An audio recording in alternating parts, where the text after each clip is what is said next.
Hello दोस्तों, आपका स्वागत है मंडलीय क्लास पर। तो दोस्तों, आज हम पढ़ेंगे धातुओं के रासायनिक गुणधर्म। क्या पढ़ेंगे? धातुओं के रासायनिक गुणधर्म। तो सबसे पहले क्या देखते हैं? सबसे पहले हम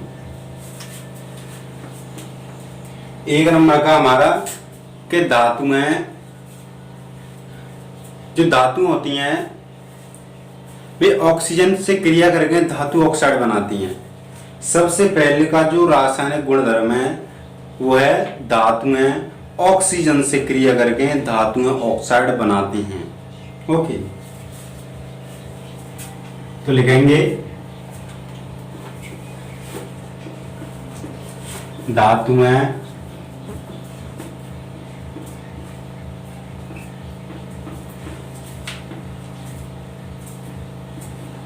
ऑक्सीजन से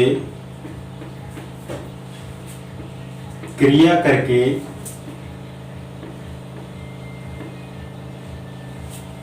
धातु ऑक्साइड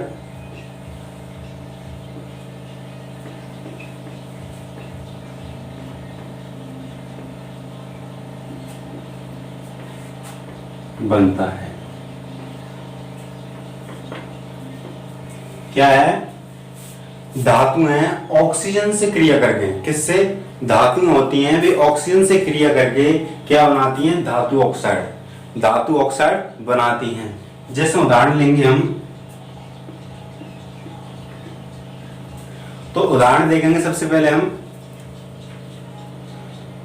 उदाहरण है आपका 2Cu प्लस O2। देखो ये धातु आपका क्या है? धातु, और ये है आपकी ऑक्सीजन।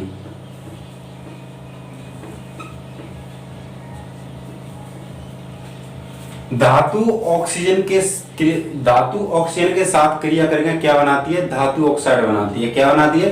धातु ऑक्साइड। तो देखो क्या बनेगी, तो ये बनेगी आपकी 2CuO। ये बनेगी आपकी, ये कॉपर है, ये धातु है, ये ऑक्सीजन है, ये दोनों मिलकर क्या बनेगी? Copper oxide. क्या बनाएंगी? कॉपर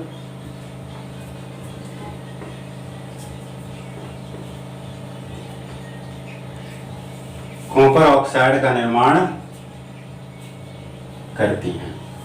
यही है ना? क्या है? जब धातुएं ऑक्सीजन से क्रिया करके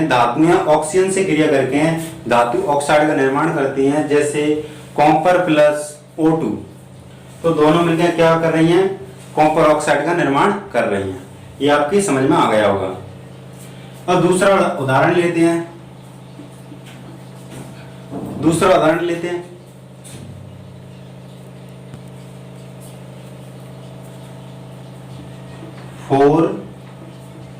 4Al प्लस 3O2।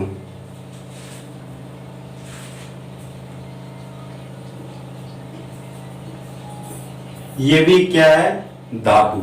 ये एक धातु है और ये ऑक्सीजन है। जब एल्यूमिनियम की अभिक्रिया ऑक्सीजन से कराई जाती है तो एल्यूमिनियम ऑक्साइड का निर्माण होता है। ओके, तो क्या करेंगे? देखो,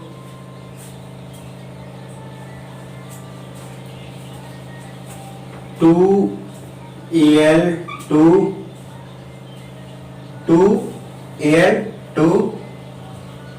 और क्या है? O3। देखो कैसे, 4Al, यानी ये 4 अणु एल्यूमिनियम के हैं और 6 अणु ऑक्सीजन के हैं। ओके, तो 2 को गुणा, जब यानी 3 का गुणा 2 से करेंगे तो 6 ऑक्सीजन हो जाएंगे ना। तो ये पूरी आ गया, ये है एल्यूमिनियम ऑक्साइड। तो लिखेंगे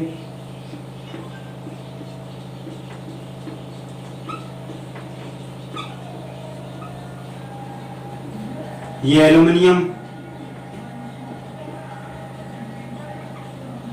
ये ऑक्सीजन आपकी,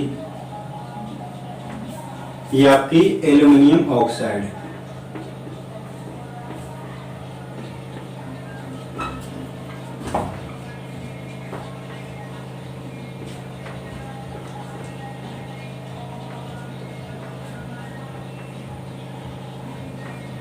एल्युमिनियम ऑक्साइड। तो आपकी समझ में आ गया होगा।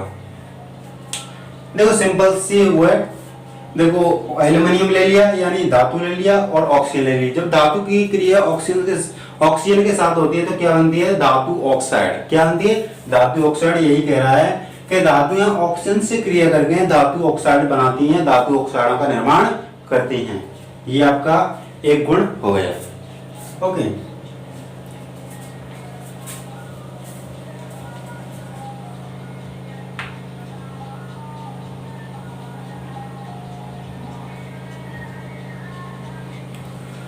दूसरा क्या है? धातु ऑक्साइड की प्रकृति क्या होती है? क्षारीय होती है।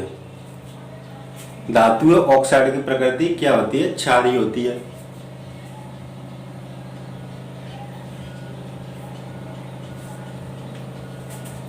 लेकिन कुछ धातुएं ऐसी होती हैं कि उनमें क्षारीय गुण भी पाए जाते हैं और अम्लीय गुण भी पाए जाते हैं। कुछ धातुएं ऐसी भी होती हैं जिनमें क्षारीय गुण पाए जाते हैं और अम्लीय गुण पाए जाते हैं। इन्हीं को हम उभयधर्मी ऑक्साइड कहते हैं। क्या कहते हैं? उभयधर्मी ऑक्साइड। तो इसे लिख लो, फिर आगे चलते हैं।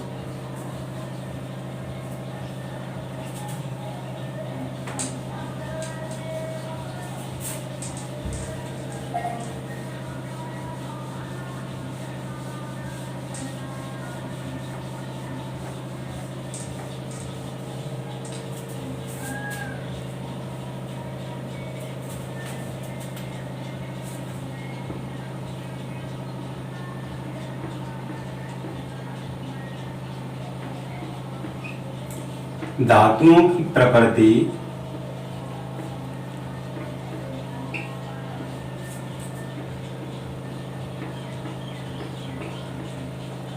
क्षारीय होती है। धातुओं की प्रकृति क्या होती है? क्षारीय। लेकिन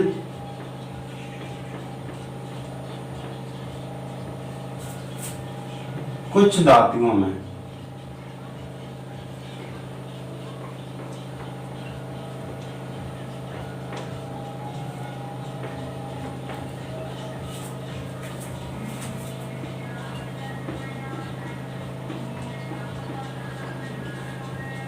अम्लीयता वो है,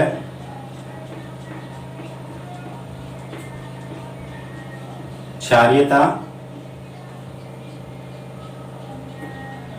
ये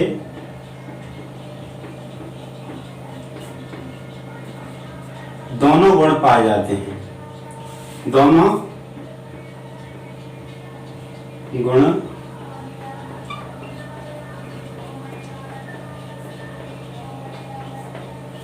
क्या है? धातुओं की प्रकृति क्षारीय होती है। जो अधिकतर धातुएं होती हैं उनकी प्रकृति क्या होती है? क्षारीय होती है। क्षारीय होते हैं ज्यादातर धातु। लेकिन कुछ धातु ऐसे होते हैं जिनमें दोनों गुण पाए जाते हैं। कौन से? अम्लीय और क्षारीय गुण भी पाए जाते हैं। इसी को हम क्या कहते हैं? उभयधर्मी ऑक्साइड।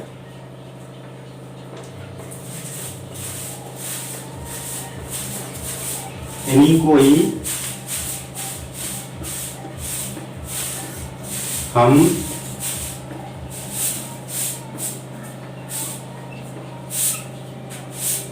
उभयधर्मी ऑक्साइड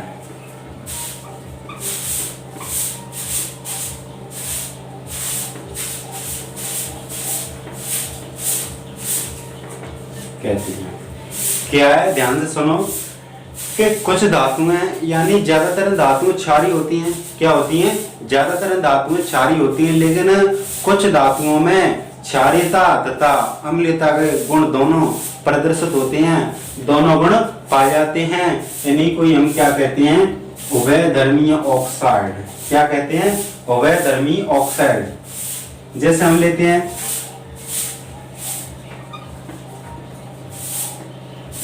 जिससे कौन कौन सी धातु हैं जिनमें दोनों गुण पाए जाते हैं? Aluminium oxide, zinc oxide.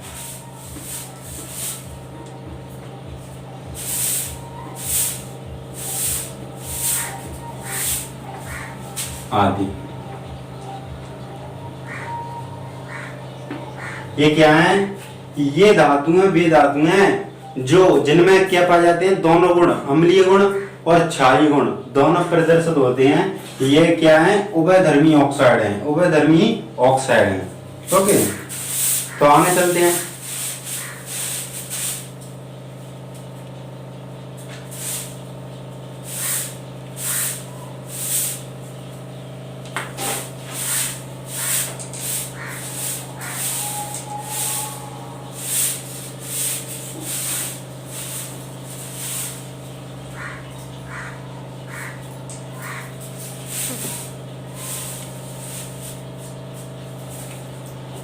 देखो तीसरा गुण है हमारा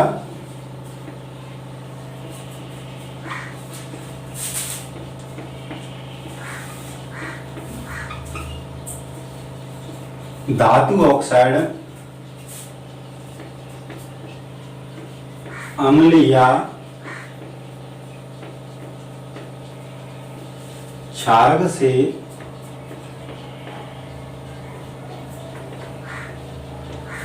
क्रिया कर लवण तथा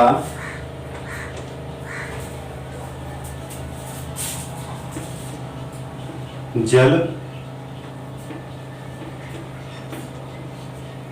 बनाते हैं। धातु ऑक्साइड होते हैं, वे क्या अम्ल से या क्षारक से क्रिया करके क्या बनाते हैं, लवण तथा जल। क्या बनाते हैं, लवण तथा जल का निर्माण करते हैं। ये भी क्या है, धातुओं का रासायनिक गुणधर्म है।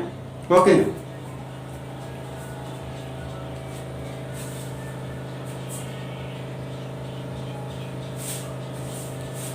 जैसे लेते हैं हम एक उदाहरण,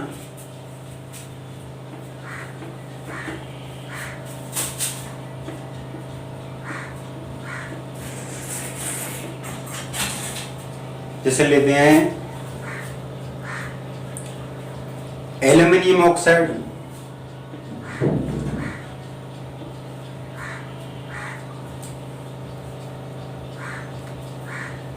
एल्यूमिनियम ऑक्साइड प्लस 6HCl। देखो ये आपका धातु ऑक्साइड, एल्यूमिनियम ऑक्साइड, और ये आपका अम्ल। जब इनकी अभिक्रिया होगी तो क्या बनेगा, देखो सबसे पहले हमारा बनेगा एल्यूमिनियम क्लोराइड। क्या बनेगा, एल्यूमिनियम क्लोराइड। ओके,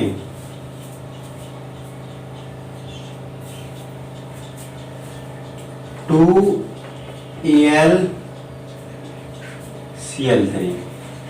देखो हमारे जो 6 क्या थे Cl, उनमें से 3 Cl वहां पहुंच गए और 2 Al यानी एल्यूमिनियम आ गए।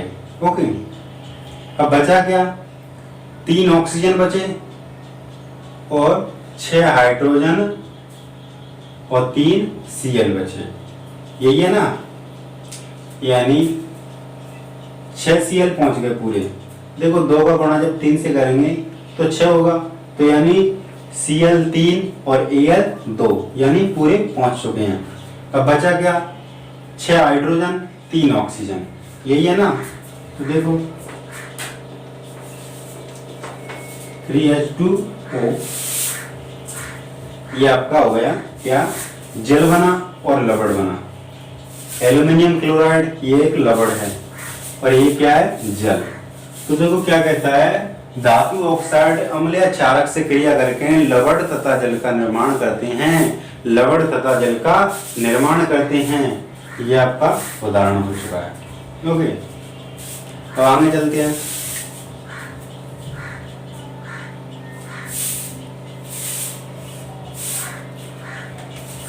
देखो अगला पॉइंट है हमारा सबसे ज्यादा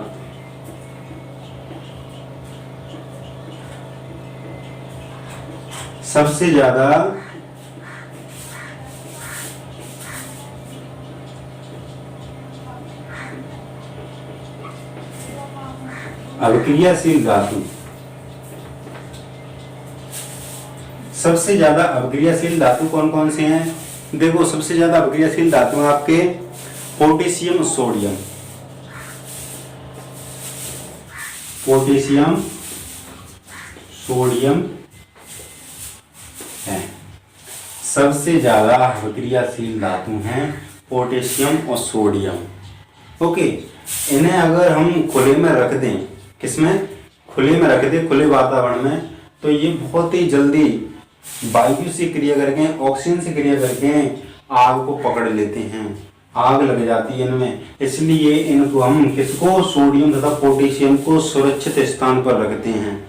किस पर रखते हैं, सुरक्षित स्थान पर रखते हैं। और अगर इनमें आग लग भी जाए तो इनको जल्दी से हम केरोसिन ऑयल में डुबो देते हैं, जिससे इनमें से आग बुझ जाती है। ओके, ये आपकी क्या है, सबसे ज्यादा अभिक्रियाशील धातु हैं सोडियम तथा पोटेशियम। ओके, खुले में रखने पर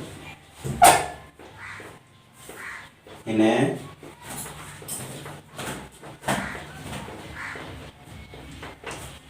खुले में रखने पर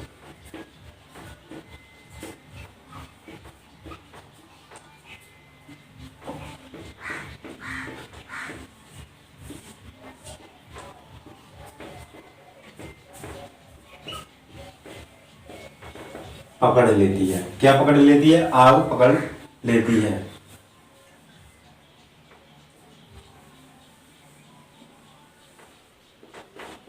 आग बुझाने के लिए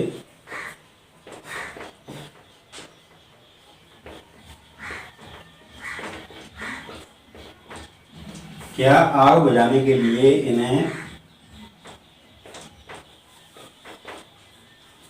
केरोसिन तेल में डुबे जाते हैं।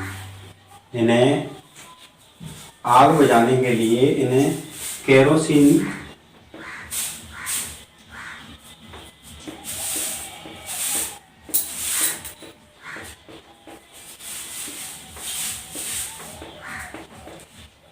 तेल में डुबोया जाता है। क्या है, सबसे ज्यादा अभिक्रियाशील धातु पोटेशियम तथा सोडियम है। इन्हें खुले में रखने पर आग लग जाती है। क्या, आग पकड़ लेती है। और आग बुझाने के लिए हमें इनको केरोसिन तेल में डुबाया जाता है। किसमें, केरोसिन तेल में डुबाया जाता है। ये भी बहुत ही इंपॉर्टेंट धातुओं का रासायनिक गुणधर्म है। ओके, अब आगे चलते हैं, इसे उतार लो।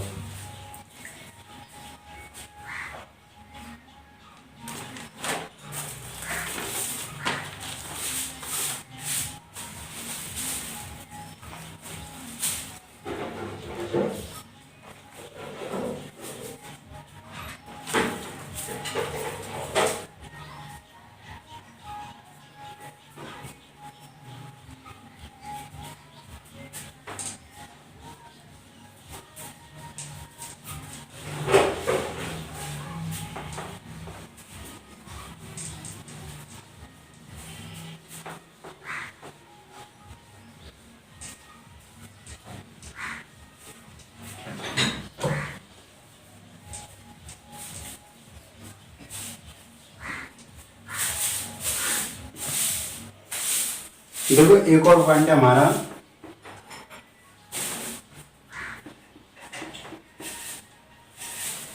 सबसे कम अभिक्रियाशील धातु कौन सा,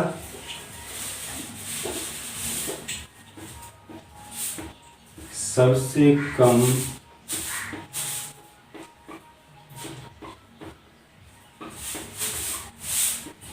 अभिक्रियाशील धातु, सबसे कम अभिक्रियाशील धातु कौन सा है, मैग्नीशियम है। सबसे कम अभिक्रियाशील धातु है ये, कौन सा, मैग्नीशियम। तो दोस्तों आज हमारे धातुओं के रासायनिक गुणधर्म यहीं पर खत्म हो जाते हैं। तो दोस्तों अगर हमारी वीडियो आपको पसंद आई हो तो हमारी वीडियो को ज़्यादा से ज़्यादा शेयर करें और लाइक करें और चैनल पर नए हो तो सब्सक्राइब करें। मिलते हैं चलो दोस्तों अगली वीडियो में। Thank you.